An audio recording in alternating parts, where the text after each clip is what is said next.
I will discuss about test planning. A test plan in software testing is a document which outlines the what, when, how, who, and more of a testing project. It contains the details of what the scope of testing is, what the test items are, who will do which testing task, what the item test or pass criteria will be, and what is needed to set up the test environment, and much more. Planning is the first step of the software testing process. A test plan document outlines the planning for the entire test process. It has the guidelines for the testing process such as approach, testing task, environment needs, resource requirements, schedule, and constraints. It explains the full process of what you're going to do to put the software through its phases in a step-by-step format. In software testing project, when you have a plan in place, chances are it will go smoother.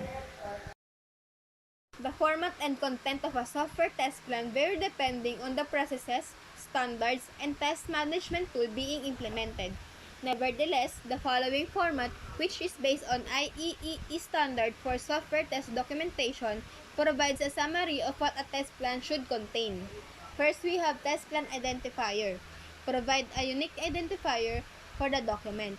Introduction. Provide an overview of the test plan, specify the goals or objectives, and specify any constraint.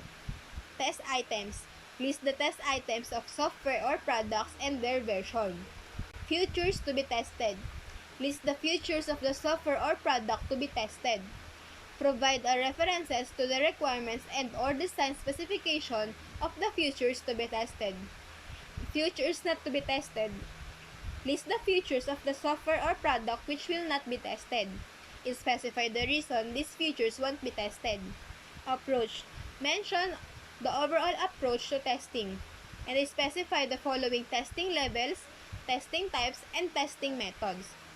Item pass or fail criteria. Specify the criteria that will be used to determine whether each test items has passed or failed testing. Testing tasks. All tasks for planning and executing the testing. Benefits of the test plan. It serves as a roadmap to the testing process to ensure your testing project is successful and helps you to control risk. Planning and the test plan encourage better communication with other project team members, testers, peers, managers, and other stakeholders. Helps people outside the test team such as developers, business managers, customers to properly understand the details of testing. Proper test plan provides a schedule for testing activities so you can have a rough estimate of time and effort needed to complete the software project. Steps to create a good test plan. Step 1. Analyze the test product.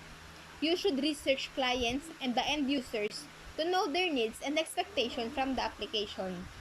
Step 2. Develop test strategy. Test strategy is a critical step in making a test plan in software testing.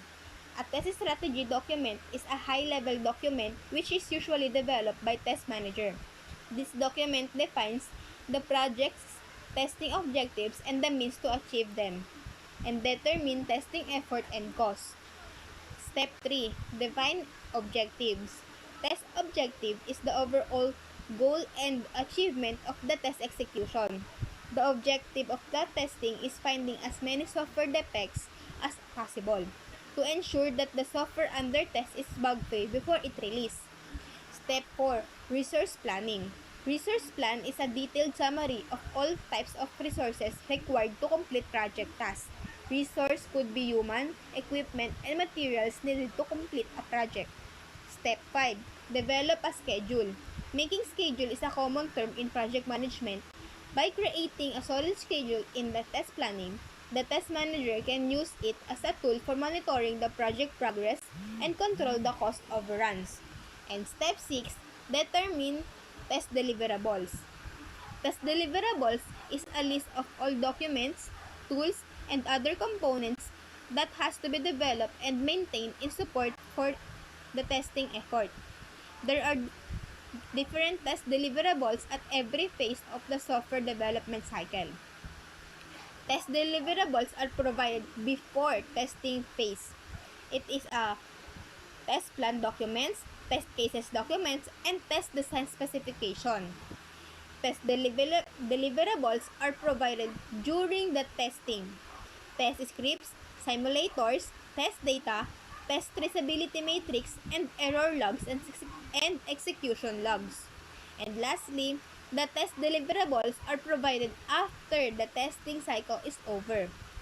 Test results or reports, defect reports, installation, or test procedure guidelines, and release notes.